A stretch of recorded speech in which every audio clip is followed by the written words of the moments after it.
bienvenue à tout le monde. Oui, donc on a regardé presque la fin de cette vidéo avec cette petite surprise au milieu, donc le son qui s'arrête et comment Swami Kriyananda répond à la situation. Euh, on est aujourd'hui le vendredi saint, vendredi de la avant Pâques. Donc hier, c'était le jardin de Gethsemane. J'ai un ami ici qui a eu une idée assez sympathique. Il nous a dit, c'est Sacha, le grand Sacha, pour ceux qui le connaissent, faisons comme Jésus, prions toute la nuit. Faisons comme ses disciples, essayons de nous relayer. Donc on a passé la nuit, là c'était vraiment une belle expérience à prier. Il y en a qui dormaient. En fait, à la fin, on était deux. On n'était pas si nombreux que ça. Et donc, il y en a un qui, je dormais, par exemple, puis Sacha priait, puis ensuite il me réveillait, puis je changeais avec lui. Je méditais, je priais, lui il dormait, puis on échangeait. Et comme ça, on a passé toute la nuit. Et c'était une merveilleuse expérience. Je m'attendais pas à ça. Euh, oui, oui, on entend Alba. C'était juste dans dans la vidéo de Swami Kriyananda où le son était coupé, pas ici. Et oui, donc on profite de ces jours, jeudi, vendredi, samedi, dimanche, pour revivre ou se rappeler de la Pâque vécue par Jésus et du sens de la résurrection, de la crucifixion. Et aujourd'hui, donc là, je reviens tout juste de cette nuit, donc j'ai eu à peine le temps de choisir le texte. On va voir sur quoi on tombe, ça va être une surprise. Euh, mais un texte qui nous parle, alors de qui c'est, hop, on va découvrir tout ça en même temps. Ce sera plus simple. Ok, oui, c'est de Yogananda lui-même. Et ça vient du livre, en fait, La deuxième venue du Christ. Un livre qui est paru en anglais, pas encore en français. Et qui parle donc en fait, le maître de Yogananda, Swami Shri Yukteswar, a fait des comparaisons entre la Bhagavad Gita et les évangiles, mais aussi a expliqué les évangiles et la Bible de manière générale d'une autre manière. Et donc c'est vraiment intéressant d'entendre cette interprétation que Yogananda a amenée en Occident et qui sont encore en train d'être découverts en fait. Les choses mettent vraiment du temps à se savoir, à se passer. Donc on va entendre un petit peu aujourd'hui plus là-dessus. Et juste avant de commencer, je vous rappelle que demain, samedi, pour ceux qui veulent, une pratique de Pâques ensemble. Donc une méditation avec différentes choses, des surprises, des œufs de Pâques à trouver sur le chemin. Voilà, donc bienvenue demain à 8h, de 8h à 9h. Ok, tout le monde a fini de se recoiffer. On se redresse un petit peu, on dresse le regard. On va faire salon de coiffure, les 5 premières minutes de cette méditation guidée. Ok. Dos redressé, regard redressé, l'attention recentrée à la jonction des sourcils.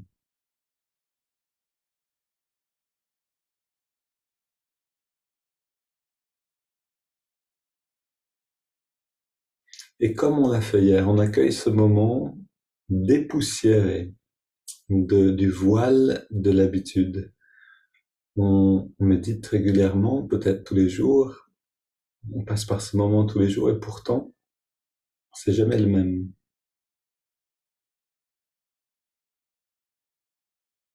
Retrouvons la fraîcheur de l'instant présent.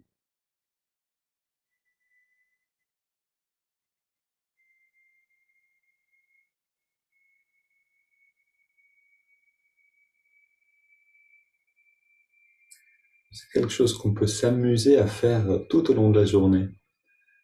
Alors qu'on fait des choses qu'on fait peut-être régulièrement. Et comment on le vit si c'était la première fois? Et cette simple question, et comment ça serait si c'était la première fois, nous amène à dépoussiérer l'instant.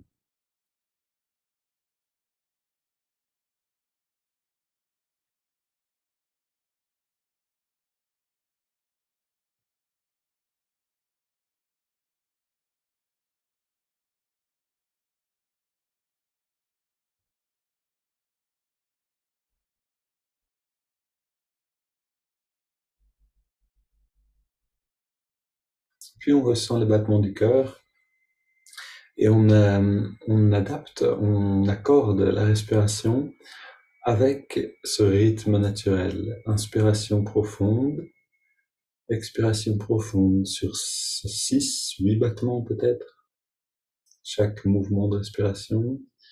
Et on intègre aussi la prière continuelle ou la répétition d'un mantra ou d'une affirmation.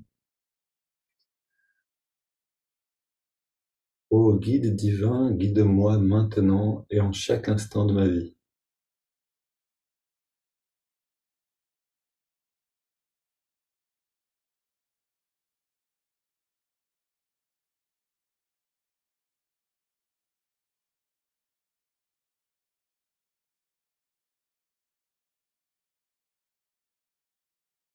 Voilà la richesse spirituelle qu'on retrouve chaque jour. La capacité de créer de l'harmonie avec la respiration, le mental, le rythme naturel du corps et l'attention.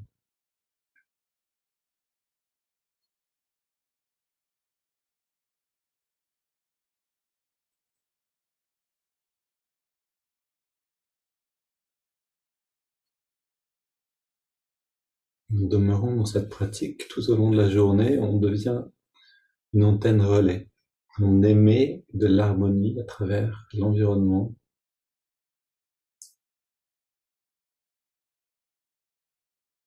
Dès qu'on se sent un peu hors de nous-mêmes, à côté de nos chaussures, on peut retrouver cette harmonie-là. Non pas en allant chercher dehors, mais en allant chercher dedans.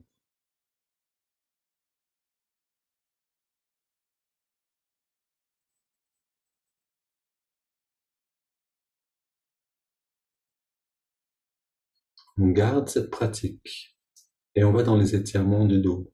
À la prochaine inspiration, toujours avec répétition, prière ou mantra, on entrelace les doigts. Et à l'expire, on pousse les mains vers l'avant, on arrondit le dos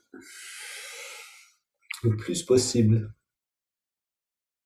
Inspire, on étire vers le ciel. Expire, on se penche vers la gauche. On prend soin du véhicule, le corps. À l'inspire, on revient au centre. Expire, on se penche vers la droite. Inspire au centre. Expire, on se tourne vers la gauche, on pose les mains, on soutient la rotation et on respire profondément ici.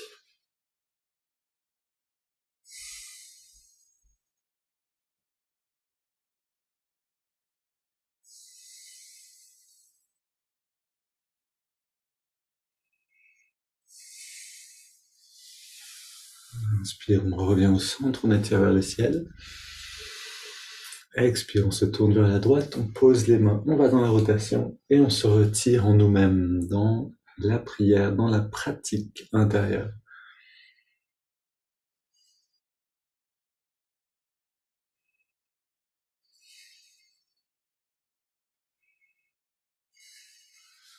Et retour au centre, on pose les mains derrière nous.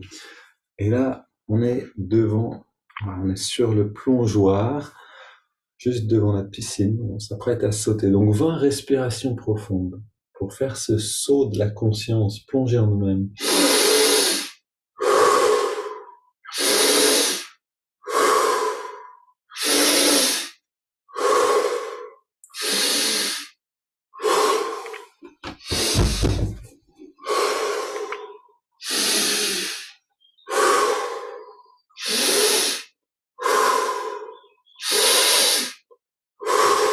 Prenons encore un peu plus d'air à chaque inspire.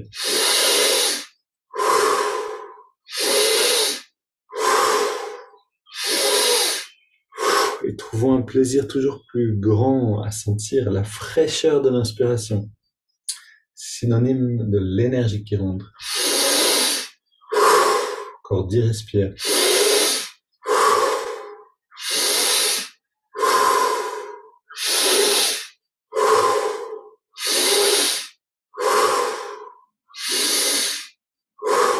5,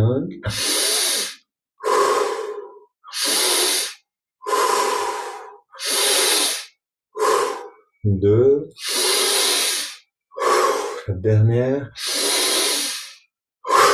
Et on revient au centre. On pose les mains sur les cuisses pour vers les ciels, les yeux fermés pour redresser.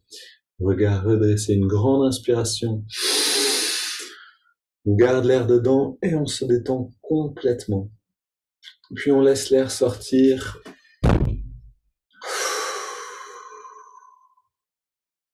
Puis on arrête de respirer.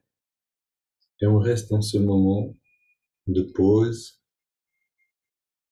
de ressenti intérieur.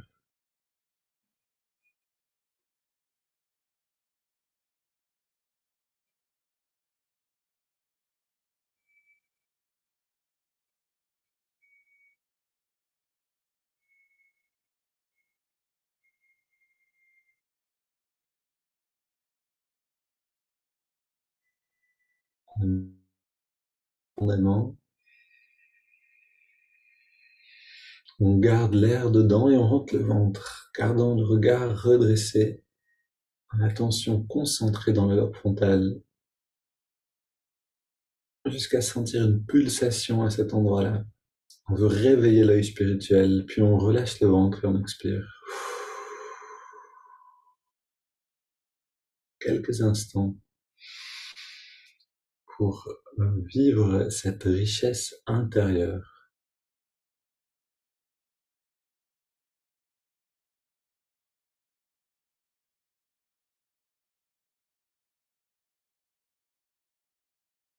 Tout ce qu'on a dans la vie, c'est la conscience, la perception.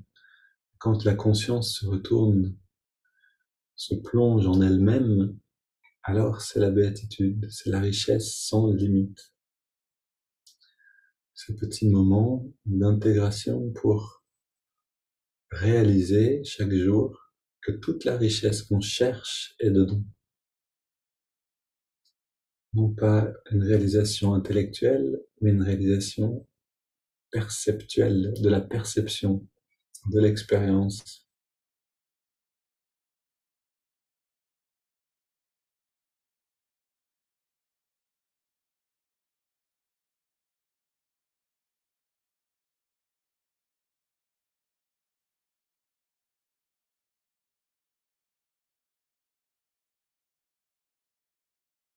On prend une double inspiration par les narines. On garde l'air dedans, on serre les poings, on contracte les bras, les jambes, le dos, le torse et le cou. Et on expire, on détend. Et on recommence.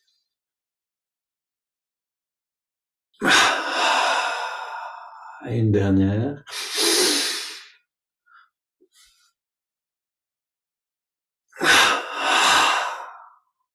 C'est un moyen de détendre, mais c'est aussi un boost d'énergie, un boost de présence. Tout le corps est traversé de cette électricité qui passe par le système nerveux. Puis, avec cette présence, on inspire, avec cette détente, on garde l'air à l'intérieur sur la même durée avec la pratique intérieure, mantra ou prière continuelle, et expire.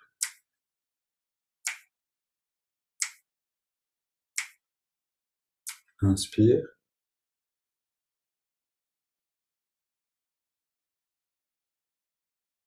Garde.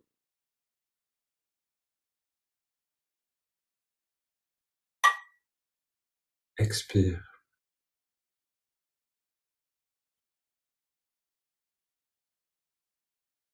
Inspire.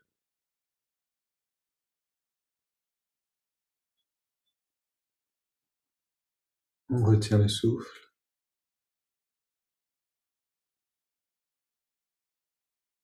Expire.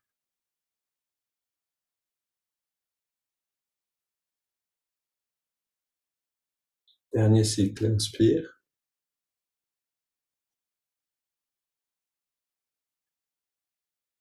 Garde.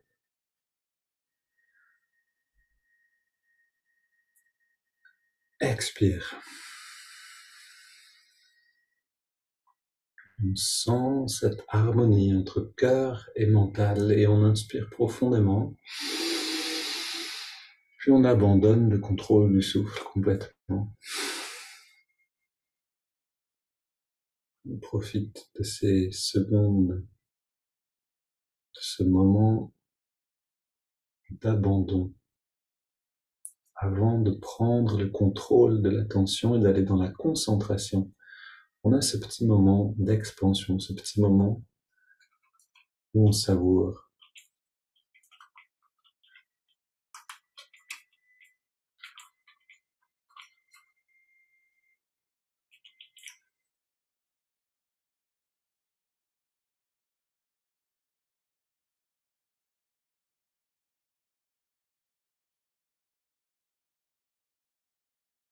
Et vous voyez, chaque jour en méditant le matin, on définit qui on va être dans la journée. Si on médite une demi-heure profondément, comme on le fait ensemble, on va être, comme vous le voyez vous-même, un peu mieux que si on ne médite pas du tout.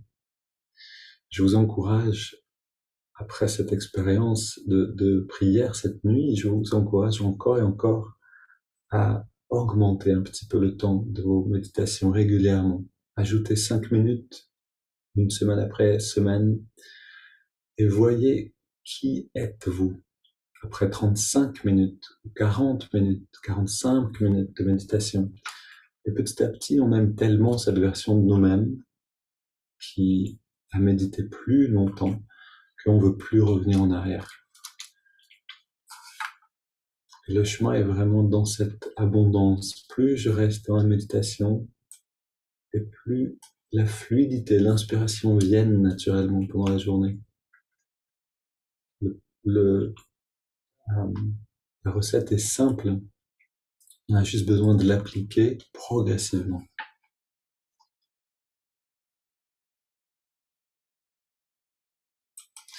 Et on écoute ce texte de Yogananda sur les enseignements de Jésus qui s'appelle la seconde venue du Christ. La tradition, en mettant l'accent sur la crucifixion, a traité la résurrection comme un miracle de plus, et non comme un enseignement et un exemple à imiter. Alors, je précise que ça, c'est à l'époque où Yogananda parlait, donc en 1930-40. Les choses ont un peu changé depuis, bien sûr. En tant que leçon, la résurrection démontre la joyeuse promesse derrière toutes les épreuves de la vie. La victoire qui attend quiconque accepte les difficultés, non pas avec désespoir, mais avec confiance, avec foi.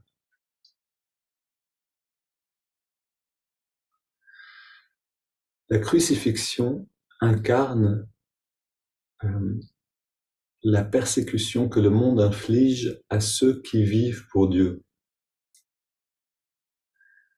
Où la crucifixion représente la persécution que le monde inflige à ceux qui vivent pour Dieu.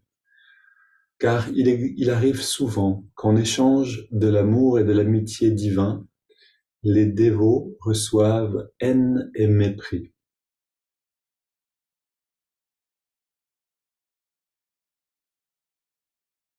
Ceux qui sont ivres d'orgueil détestent qu'on leur rappelle leur insignifiance dans l'ordre général des choses. Qu'on leur rappelle que seules leurs âmes sont importantes en tant qu'expression de Dieu.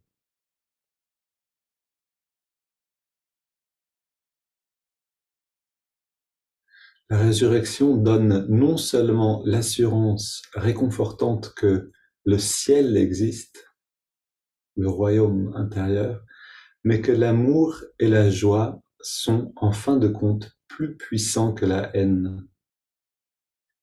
Ainsi, et très justement, la crucifixion et la résurrection mettent en scène ensemble les deux conditions essentielles pour connaître Dieu. La volonté d'affronter pour lui toute épreuve qui se présente, et la foi pour l'accepter avec amour et courage, ferme dans la certitude que tout passe, alors que l'amour de Dieu est pour nous, est à nous pour toujours.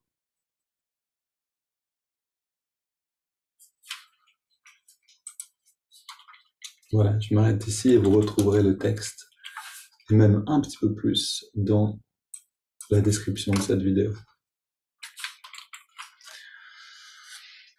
Entrons maintenant dans cette pratique intérieure. Amenons l'attention dans les narines.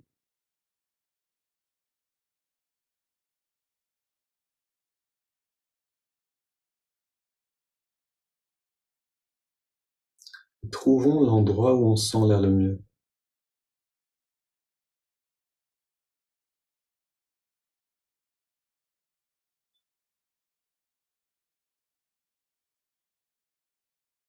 Et à cet endroit-là, ressentons la fraîcheur de l'inspire et la tiédeur de l'expire, comme si c'était la première fois.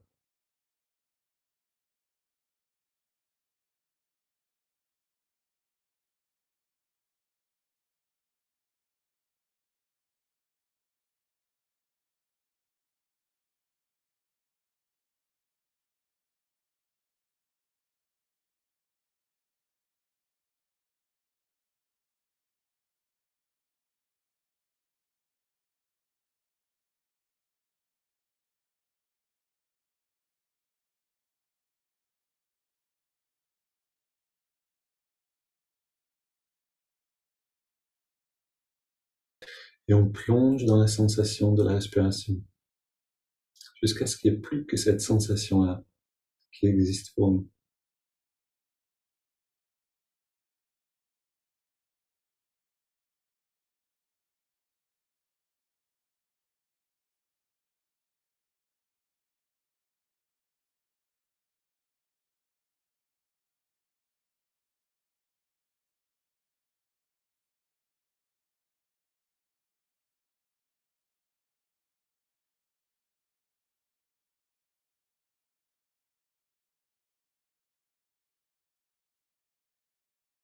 Et on intègre le mouvement de l'index de la main droite. À l'inspiration, l'index revient d'1 centimètre vers la paume de la main. Et à l'expiration, on relâche l'index. Et on relâche en même temps tous les muscles du corps.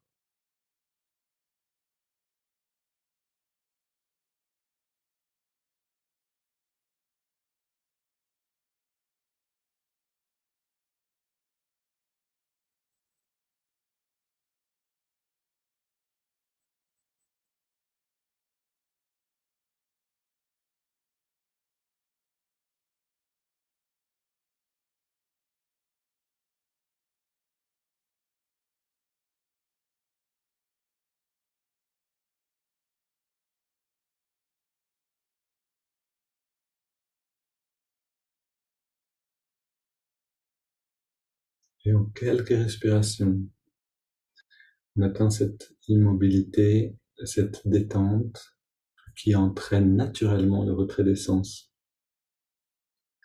Sensation qu'on connaît quand on s'endort. Sauf qu'on reste complètement présent.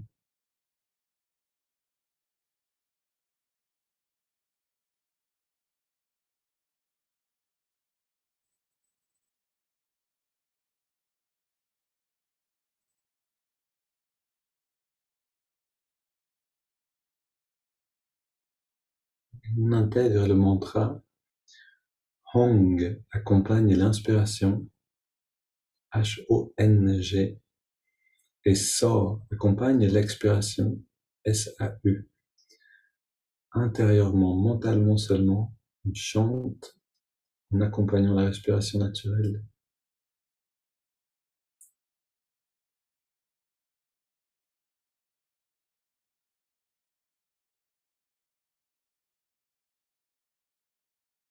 Par chanter, je veux dire, on répète le mantra simplement.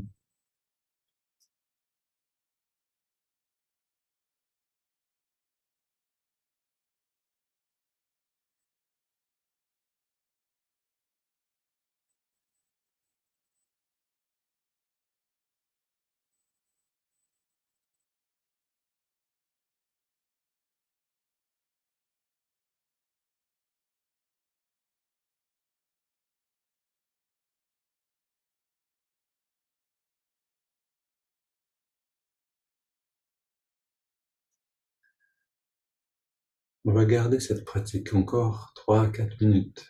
Je vais rester en silence pour qu'on puisse chacun apprendre à rester fidèle, à rester ancré dans l'observation du souffle, la détente et le mantra. Et quand vous sentez que votre perception change un peu par le retrait des sens, vous pouvez abandonner le mouvement du doigt.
Et avant d'entrer en expansion, d'entrer dans la prochaine phase, on voit, on, on observe pour soi-même comment c'était de rester 3 à 4 minutes livré à moi-même, c'est-à-dire dans le silence total.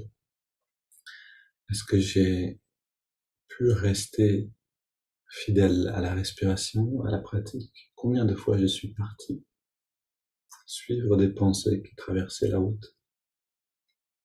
Juste prendre le temps de voir où on en est.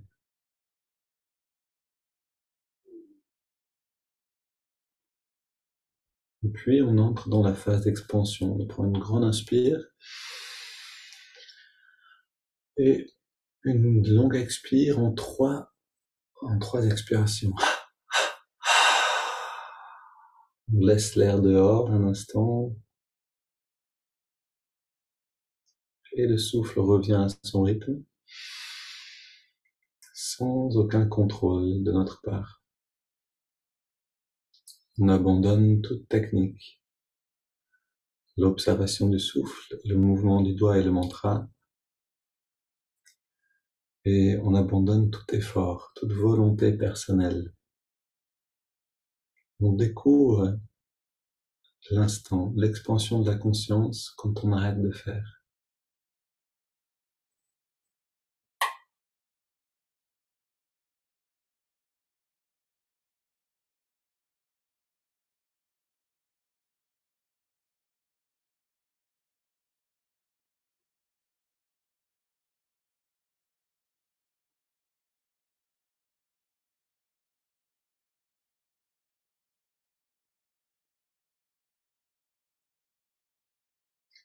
Si vous sentez du bien-être, observez-le. L'attention va ranimer ces braises ou va souffler sur les braises pour raviver le feu de ce bien-être intérieur.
Et on laisse consciemment, on laisse consciemment cette sensation, ce bien-être dépasser les limites physiques du corps.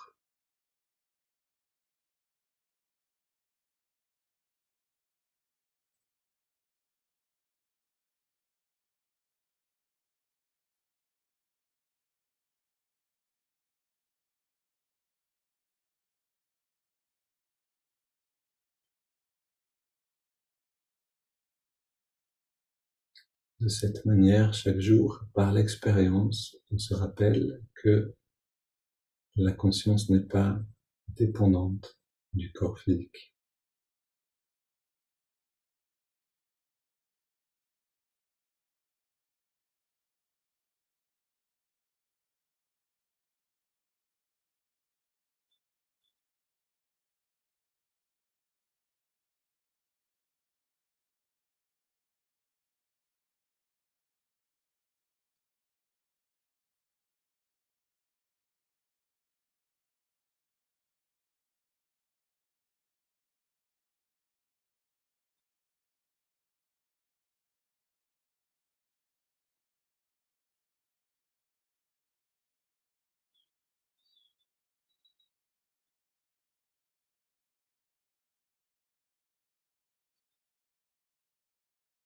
Allongez ce temps-là autant que vous voulez. Et comme je vous disais plus tôt, un jour, ça peut être intéressant de commencer à décider, voilà, je vais méditer jusqu'à telle heure. Et puis, de cette manière, petit à petit, quelques minutes de plus, de voir quelle version de nous-mêmes on peut créer chaque jour par le biais de la méditation. Une belle journée à tous et à demain pour ceux qui veulent.